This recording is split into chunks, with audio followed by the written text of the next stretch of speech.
Part 1, Nature of Abusive Thinking. Chapter 1, The Mystery. Listen to the voices of these women. He's two different people. I feel like I'm living with Dr. Jekyll and Mr. Hyde. He really doesn't mean to hurt me. He just loses control. Everyone else thinks he's great. I don't know what it is about me that sets him off. He's fine when he's sober, but when he's drunk, watch out. I feel like he's never happy with anything I do. He's scared me a few times, but he never touches the children. He's a great father. He calls me disgusting names, and then an hour later he wants sex. I don't get it. He messes up my mind sometimes. The thing is, he really understands me. Why does he do that?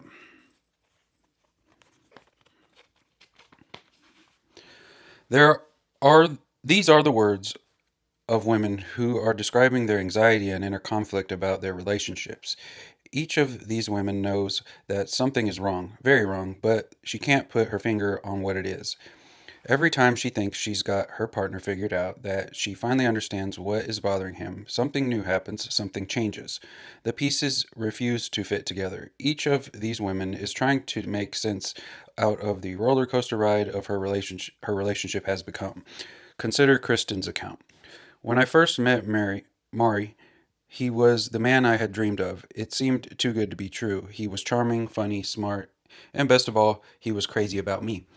I opened up to him about hard things I'd been through over the previous few years, and he was so much on my side about it all. And he was so game for doing things. Whatever I wanted to do, he was up for it. The first year or so that we were together was great.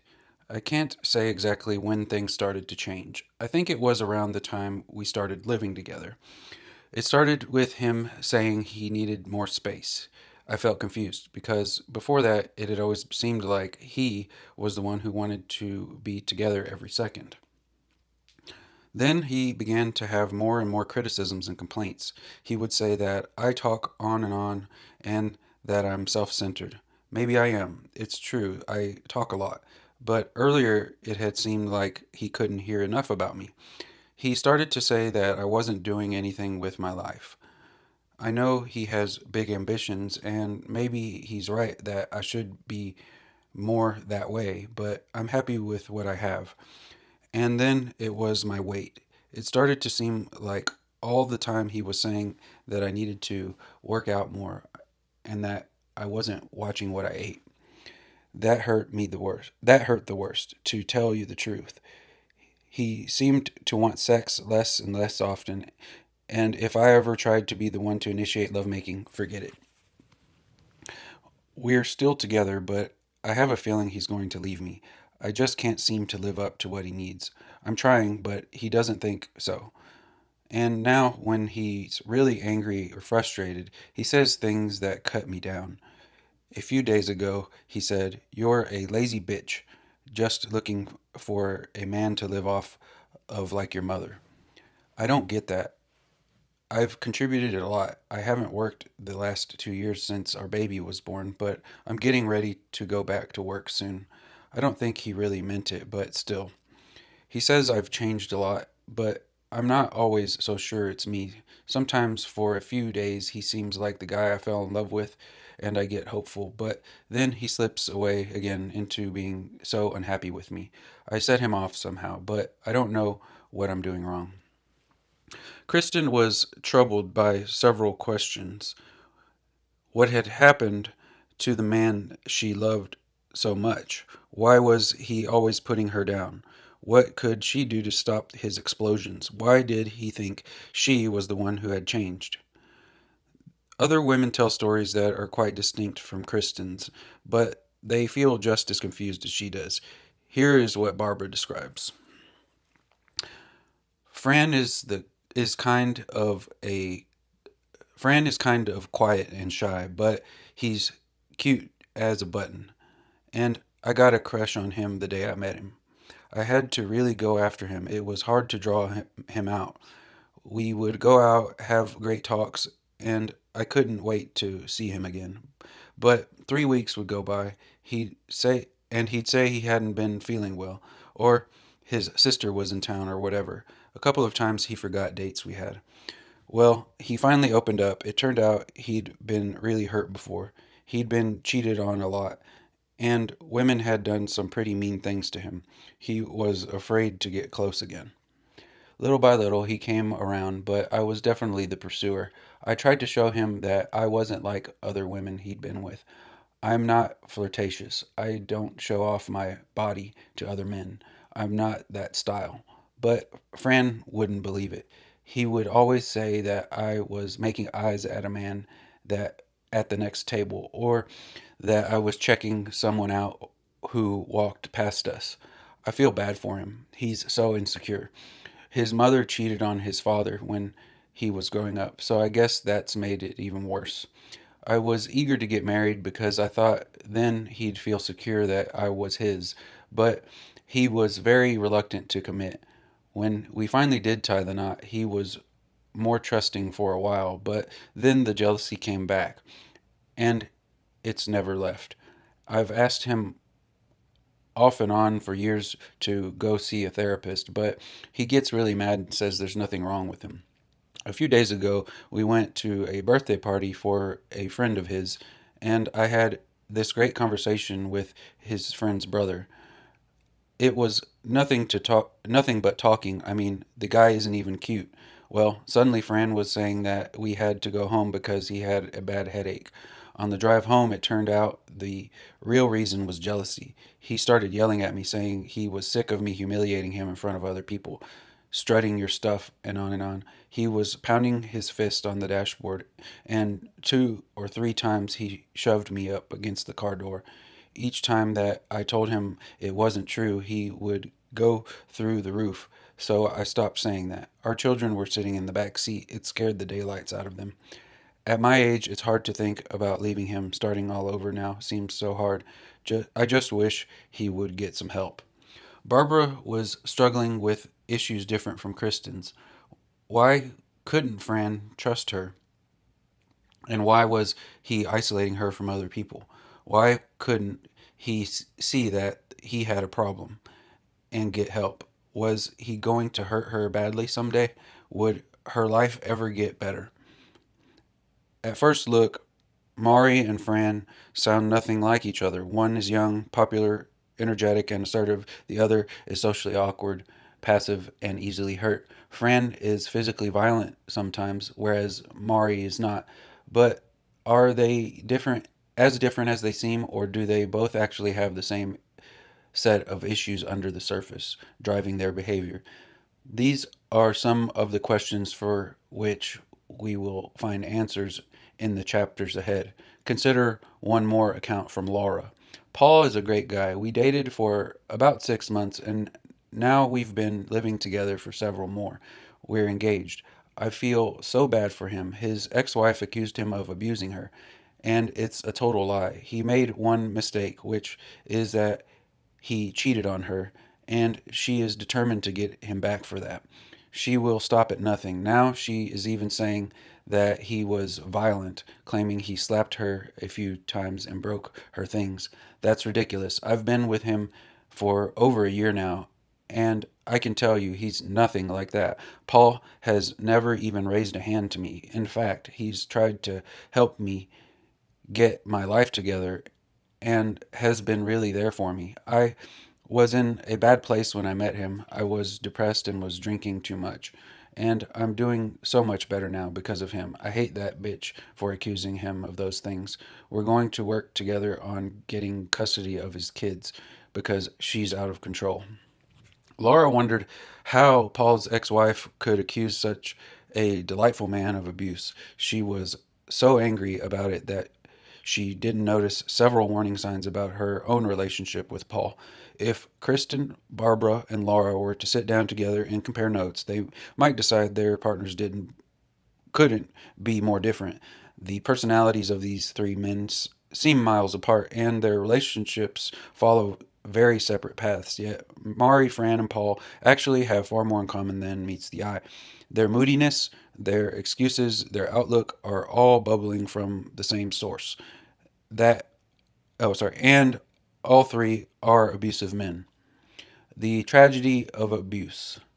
Abuse of women in relationships touches an unimaginable number of lives. Even if we leave aside cases of purely verbal and mental abuse and just look at physical violence, the statistics are shocking. 2 to 4 million women are assaulted by their partners per year in the United States. The U.S. Surgeon General has declared that attacks by male partners are the number one cause of injury to women between the ages of 15 and 44. The American Medical Association reports that one woman out of three will be a victim of violence by a husband or boyfriend at some point in their life.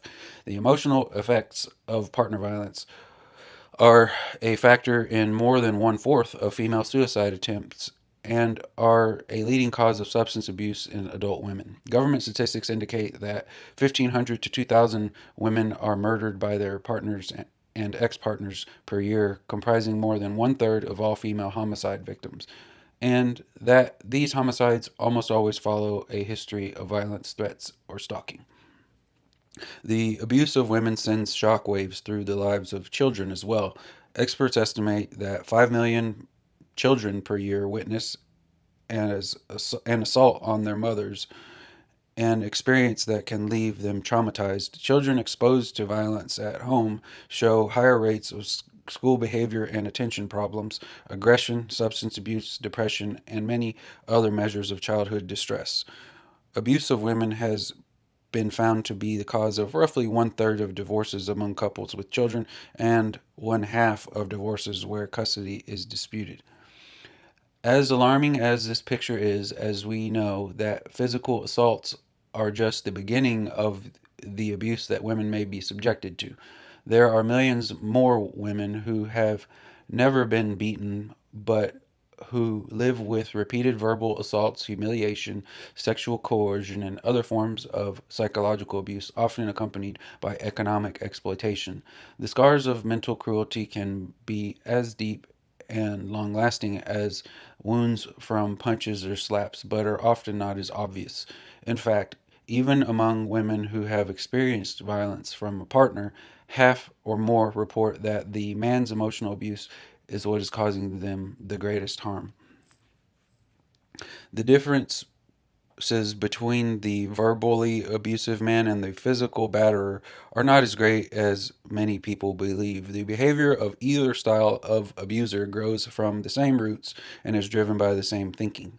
Men in either category follow similar processes of change in overcoming their abusiveness, if they do change, which unfortunately is not common.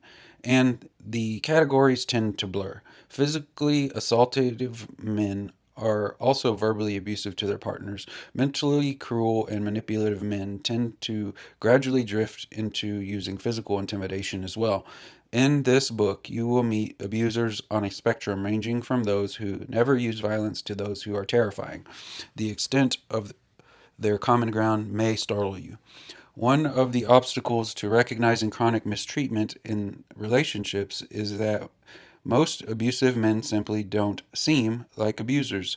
They have good qualities, including times of kindness, warmth, and humor, especially in the early period of the relationship. An abuser's friends may think he would the world of him. He may have successful work life and have no problems with drugs or alcohol. He may simply not fit anyone's image of a cruel or intimidating person. So, when a woman feels her relationship spinning out of control, it is unlikely to occur to her that her partner is an abuser. The symptom of the symptoms of abuse are there, and the woman usually sees them: the escalating frequency of put downs, early generosity turning more and more into selfishness, verbal explosions when he is irritated or when he doesn't get his way, her grievances constantly turned around on her so that everything is her own fault. His growing attitude that he knows what is good for her better than she does, and in many relationships, the mounting sense of fear or intimidation. But the woman also sees that her partner is a human being who can be caring and affectionate at times, and she loves him. She wants to figure out why he gets so upset so that she can help him break his pattern of ups and downs. She gets drawn into the complexities of his inner world, trying to uncover clues, motivating pieces around, moving pieces around in an attempt to solve an elaborate puzzle. The abuser's mood changes are especially perplexing. He can be a different person from day to day or even from hour to hour. At times, he is aggressive and intimidating, his tone harsh, insults spewing from his mouth, ridicule dripping from him like oil from a drum. When he's in this mode, nothing she says seems to have any impact on him except to make him even angrier. Her side of the argument counts for nothing in his eyes, and everything is her fault. He twists her words around so that she always ends up on the defensive. As so many partners of my clients have said to me, I just can't seem to do anything right. At other moments, he sounds wounded and lost, hungering for love and someone to take care of him. When this side of him emerges, he appears openly and ready open and ready to heal. He seems to let down his guard, his hard exterior softens, and he may take on the quality of a hurt child, difficult and frustrating but lovable. Looking at him in this deflated state, his partner has trouble imagining that the abuser inside him will ever be back. The beast that takes him over at other times looks completely unrelated to the tender person she now sees. Sooner or later, though, the shadow comes back over him as if it had a life of its own. Weeks of peace may go by, but eventually she finds herself under assault once again. Then her head spins with the arduous effort of untangling the many threads of his character until she begins to wonder whether she is the one whose head isn't quite right. To make matters worse, everyone she talks to has different opinion on the nature of his problem and what she should do about it. Her clergyman may tell her, "Love heals all difficulties. Give him your heart fully, and he will find the Spirit of God." Her therapist speaks a different language, saying, "He triggers strong reactions in you because he reminds you of your father, and you set things off in him because of his relationship with his mother. You each need to work on not pushing each other's buttons." A recovering alcoholic friend tells her he's a rage addict. He controls you because he is terrified of his own fears. You need to get him into a 12-step program. Her brother may say to her, "He's a good guy. I know he loses his temper with you sometimes. He does have a short fuse. But you're no prize yourself with that mouth of yours. You two need to work it out for the good of the children." And then the crown to crown her increasing confusion, she may hear from her mother or her child's school teacher or her best friend, "He's mean and crazy and he'll never change. All he wants is to hurt you. Leave him now before he does something even worse." All of these people are trying to help, and they are all talking about the same abuser, but he looks so different from each angle of view. The woman knows from living with the abusive man that there are no simple answers. Friends say he's mean, but she knows many ways in which he has been good to her. Friends say he treats you the way that way because he can get away with it. I would never let someone treat me that way. But she knows that the times when she puts her foot down the most firmly, he responds by becoming his angriest and most intimidating. When she stands up to him, he makes her pay for it sooner or later. Friends say, "Leave him," but she knows it won't be that easy. He will promise to change. He'll get friends and relatives to feel sorry for him and pressure her to give him another chance. He'll get severely depressed, causing her to worry whether he'll be all right. And depending on what style of abuser he is, she may know that he will become dangerous when she tries to leave him. She may even be concerned that he will try to take her children away from her, as some abusers do. How is an abused woman to make a sensible picture out of this confusion? How can she gain enough insight into causes of his problem to know what path to choose? The questions she faces are urgent ones. 5 puzzles. Professionals who specialize in working with abusive and controlling men have had to face these same perplexing issues at work. I was a co director of the first counseling program in the United States and perhaps in the world for abusive men. When I began leading groups for abusers 15 years ago, they were as much of a mystery to me as they are to the women they live with. My colleagues and I had to put a picture together from the same strange clues faced by Kristen, Barbara, and Laura. Several themes kept confronting us over and over again in our clients' stories, including his version of the abuse is worlds apart from hers. A man named Dale in his mid 30s gave the following account when he encountered my group for abusive men. My wife, Maureen, and I have been together for 11 years. The first 10 years we had a good marriage and there was no problem with abuse or violence or anything. She was a great girl. Then, about a year ago, she started hanging around this bitch she met named Eleanor, who really has it in for me. Some people just can't stand to see anyone else happy. The girl was single and was obviously jealous that Maureen was in a good marriage, so she set out to wreck it. Nobody can get along with Eleanor, so of course she has no relationships that last. I just had the bad luck that she ran into my wife. So this bitch started planting a lot of bad stuff about me in Maureen's head, turning her against me. She tells Maureen that I don't care about her, that I'm sleeping with other girls, all kinds of lies. And she's getting what she wants because now Maureen and I have started having some wicked fights. In the past year, we haven't gotten along at all. I tell Maureen I don't want her hanging around with that girl, but she doesn't listen to me. She sneaks around and sees her behind my back. And look, I'm not here to hide anything. I'll tell you straight out. It's true that 2 or 3 times this year I finally couldn't take all the accusations and yelling anymore, and I've hauled off and slapped her. I need help. I'm not denying it. I have to learn to deal with stress better. I don't want her to get me arrested. And maybe I can still figure out how to persuade Maureen not to throw a great thing away because at the rate we're going, we'll be broken up in 6 months.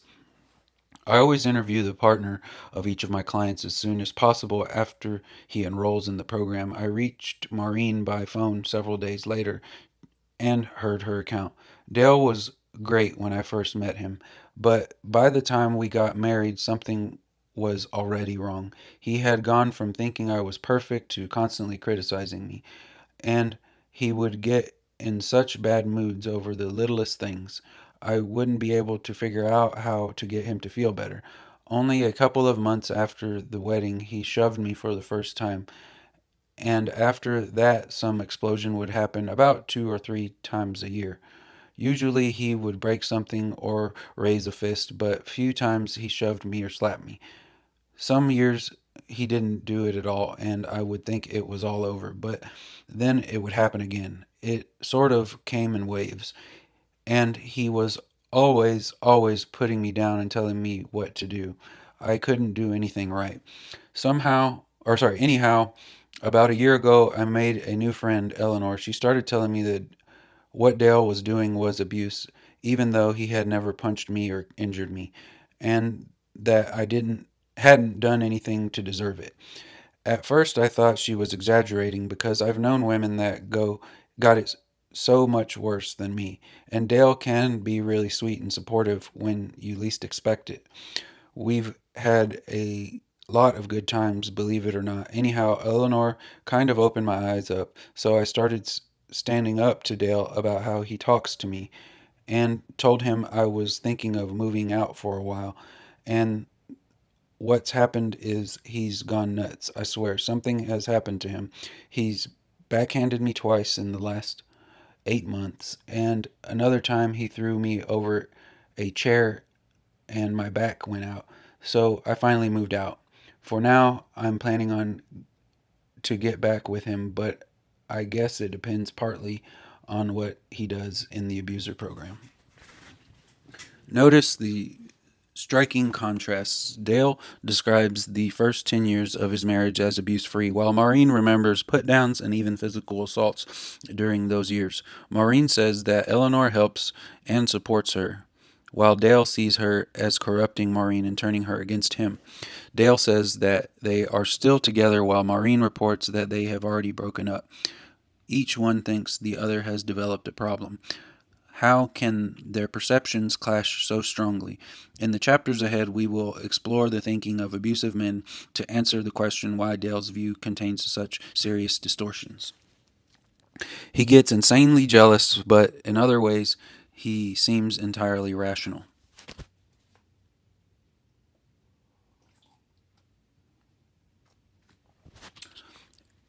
In a group session one day, a young client named Marshall was recounting a confrontation with his partner that had occurred in the previous week. My wife and I had plans to meet in the lobby of the building where she works to go out for lunch. I was waiting around near the elevators, and when she finally came out, I saw that she'd been alone on the elevator with this good looking guy. He had a look on his face, and she did too. I can't really describe it, but I could tell something was up. I said, "What was that all about?" And she pretended like she didn't know what I was talking about. That really pissed me off, and I guess I kind of blew up at her. I may have gotten a little louder than I should have. I was mad, though, and I was saying, "You were making it with that guy on the elevator, weren't you? Don't lie to me, you slut. I'm not a fool." But she kept playing dumb, saying she doesn't even know him, which is a crock. Marshall was extremely jealous, but I had worked with him long enough to know that he wasn't crazy. He was lucid and logical in group, had a stable work history and normal friendships, and showed no signs of living in a world of fantasy or hallucination. He simply did not have symptoms of the type of serious mental illness that could convince a man that his wife could have sex in an elevator, fully clothed and standing up between floors of a busy office building. Marshall had to know that his accusation wasn't true, and when I confronted him, he admitted it. Given that even very jealous abusers turn out to have reasonable grasp on reality, why do they make these insane seeming accusations? Is there something about acting crazy that they enjoy? What does this behavior accomplish for them? I answer these questions in chapter 3, where we consider the issue of possessiveness. He succeeds in getting people to take his side against her. Martin, a man in his late 20s, joined my abuser group while also seeing an individual therapist. He told me the first day that he was confused about whether he had a problem or not, but that his longtime girlfriend, Jenny, was preparing to break up with him because she considered him abusive. He went on to describe incidents of insulting or ignoring Jenny and of deliberately causing her emotional pain to show her how it feels when she hurts me. He also admitted to times of humiliating her in front of other people, being flirtatious with other women when he was mad at her, and ruining a couple of recent important events in her life by causing big scenes. He justified all these behaviors because of ways he felt hurt by her. As a routine part of my assessment of Martin, I contacted his private therapist to compare impressions. The therapist turned out to have strong opinions about the case. Therapist: I think it's a big mistake for Martin to be attending your abuser program. He has very low self esteem. He believes anything bad that anyone says about him. If you tell him he's abusive, that will just tear him down further. His partner slams him with the word abusive all the time for reasons of her own. Jenny's got huge control issues, and she has obsessive compulsive disorder. She needs treatment. In your pro I think having Martin in your program just gets her what she wants. Bancroft: So you have been doing couples counseling with him? Therapist: No, I see him individually. Bancroft: How many times have you met with her? Therapist: She hasn't been in at all. Bancroft: You must have quite extensive phone contact with her then. Therapist: No, I haven't spoken to her. Bancroft: You haven't spoken to her.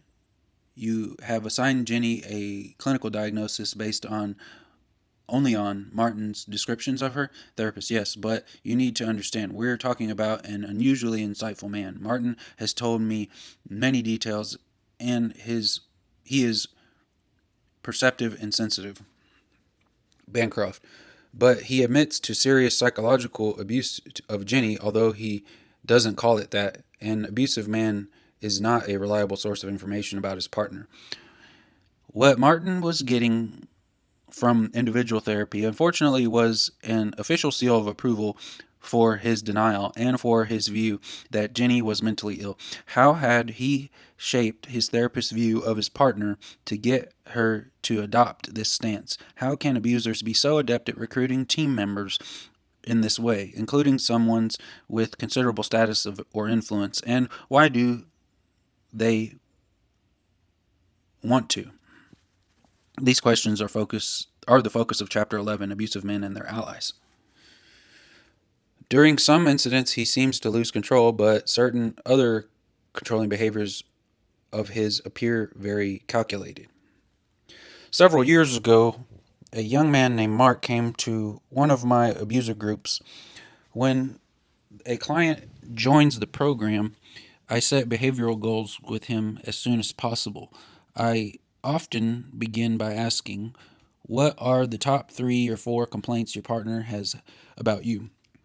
Mark's response was, one of the things Eileen gets on me about most is that she says I ignore her.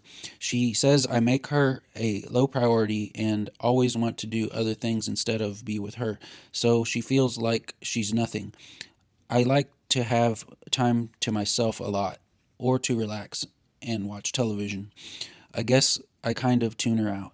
Based on Mark's account, I wrote near the top of his behavior plan: spend more time with Eileen, make her higher priority. Eileen was very difficult to reach by phone, but 3 weeks later, she finally called me with a surprising story to tell.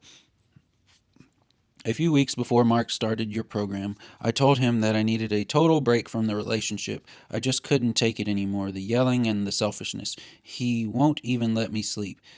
So I didn't even want to talk to him for a while. I had to have time away to get myself together.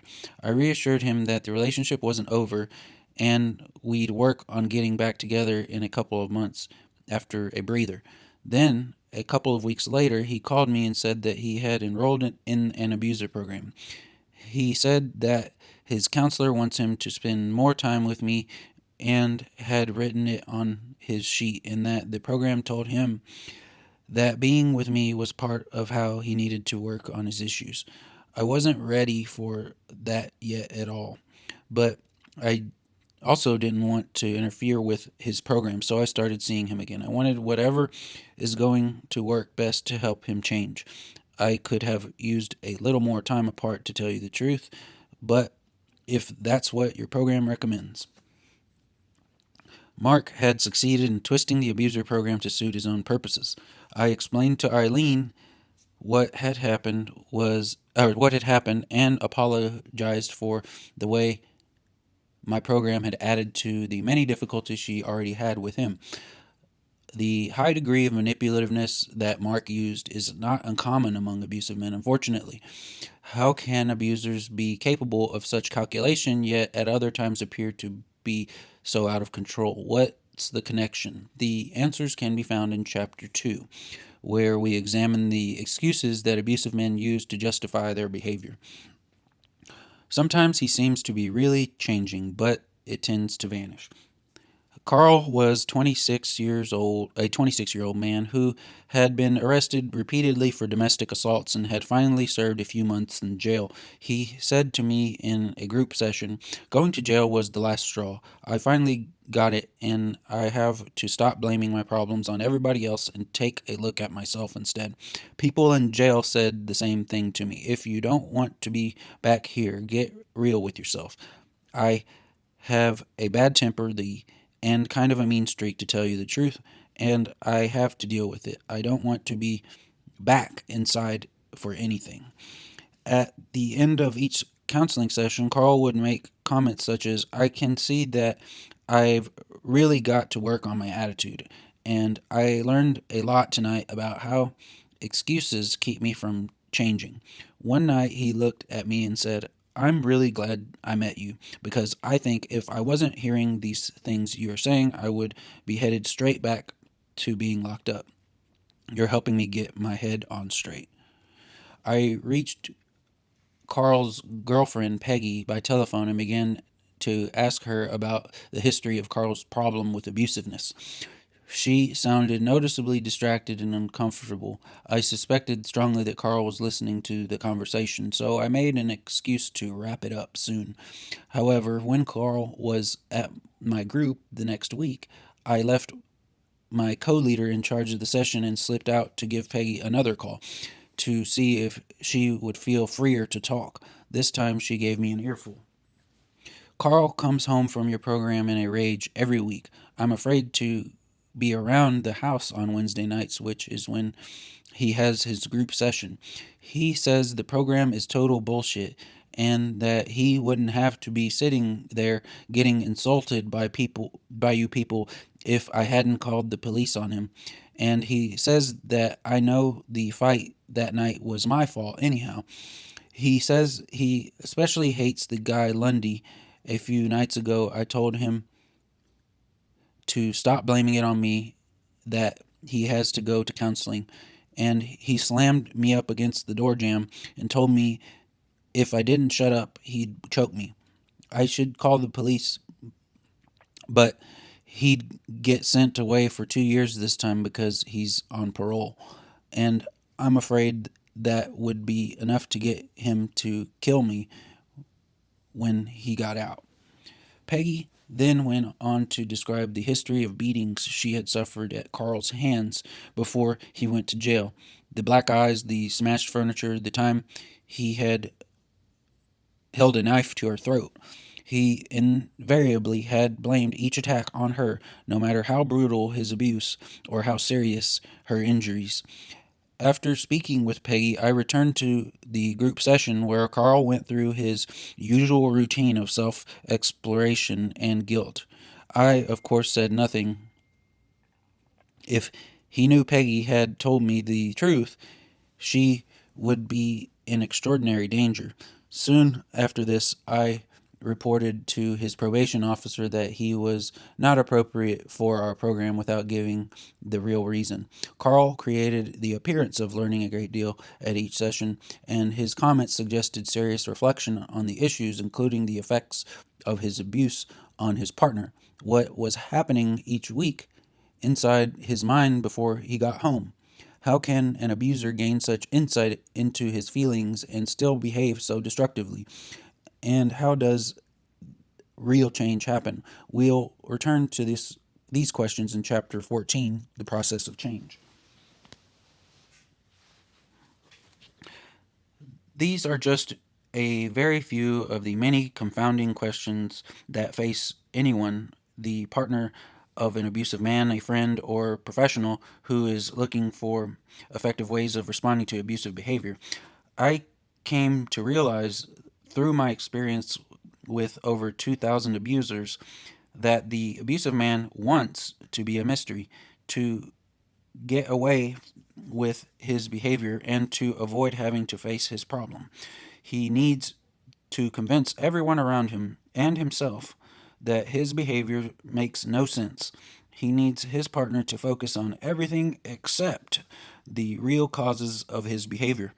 To see the abuser as he really is, it is necessary to strip away layer after layer of confusion, mixed messages, and deception. Like anyone with a serious problem, abusers work hard to keep their true selves hidden.